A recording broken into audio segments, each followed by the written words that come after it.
Assalamualaikum warahmatullahi wabarakatuh. Perkenalkan, nama saya Akila Aulia, NIM 2312046. Hari ini saya akan mempresentasikan tentang metode suara. Jadi metode suara adalah teknik pengambilan keputusan berbasis kriteria subjektif dari para ahli. Tahapan metodenya yang pertama adalah identifikasi kriteria, lalu pengurutan kriteria berdasarkan tingkat kepentingan, penentuan koefisien kepentingan, lalu yang terakhir ada perhitungan bobot. Dengan rumus umum, koefisien kepentingan KJ sama dengan SJ ditambah 1, lalu ada bobot relatif QJ dikurang 1, dan bobot akhir WJ sama dengan QJ dibagi QJ.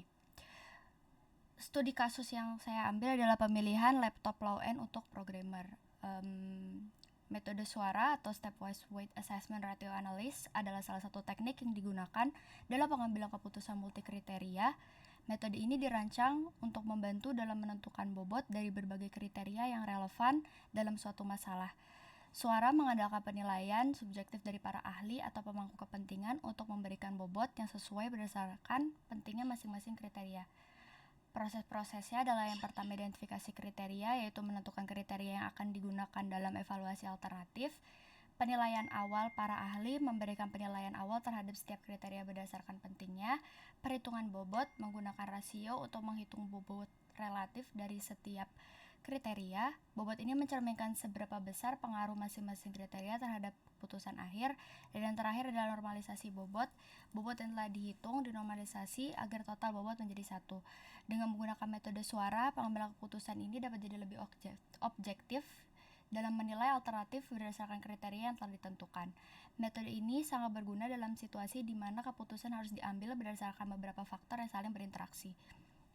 Berikut adalah kriteria yang digunakan dalam evaluasi. Ada 5 kriteria. Yang pertama ada harga, yang kedua RAM, ketiga prosesor, keempat layar, dan yang terakhir adalah penyimpanan. Dan alternatifnya juga ada 5. Yang pertama adalah laptop Lenovo IdeaPad 3, lalu ada Asus ExpertBook, lalu ada Advance 360 Stylus, MSI Modern, dan yang terakhir ada Acer Aspire 3 Slim. Tabelnya langsung masuk ke Excel Kak Ibu.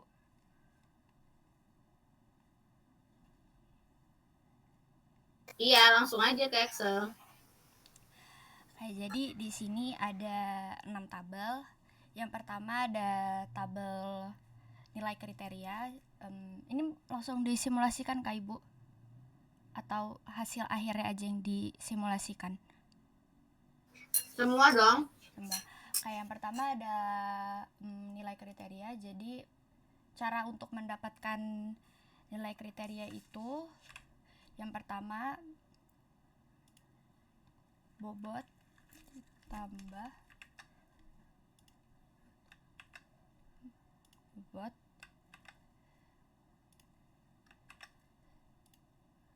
ditambah semua sehingga hasilnya adalah 11. Lalu yang kedua adalah menghitung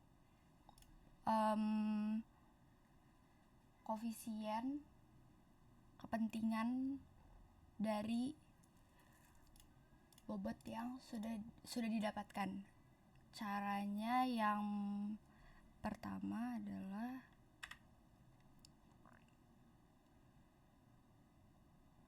bobot pertama dibagi dengan total yang ada di akhir, hasilkan ini, hasilnya sama dengan yang tertera di tabel. Setelah sudah dapat hasil koefisien kepentingannya, seharusnya dinormalisasikan, tetapi karena hasilnya sama-sama 1 dan di jurnal juga seperti itu, jadinya untuk yang di tabel nomor 3 ini sudah sama hasilnya, dari jurnalnya itu sudah sama dari tabel kriteria barang. Di nomor 4 juga ada tabel nilai kriteria, yang ini juga sudah langsung ada dari tabelnya, jurnalnya, mohon maaf. Jadi kita langsung ke tabel nomor 5 yang itu yang hasil akhir. Nah, di hasil akhir ini ada 5 alternatif yang rumusnya ada di sebelah sini, yaitu caranya di mana ya, coba di sini. Saya akan coba untuk laptop yang E. Yang pertama caranya adalah buka kurung. Mohon maaf, maksudnya laptop A. Pertama bobotnya dikali dengan nilai kriterianya, lalu ditambah,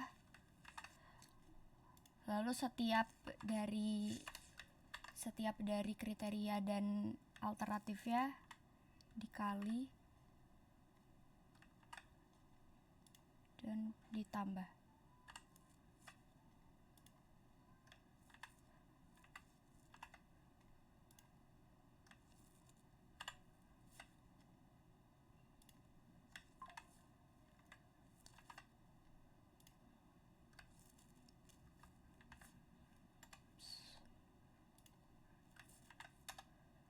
Maka hasilnya sama seperti yang ada di tabel hasil akhir, itu 8.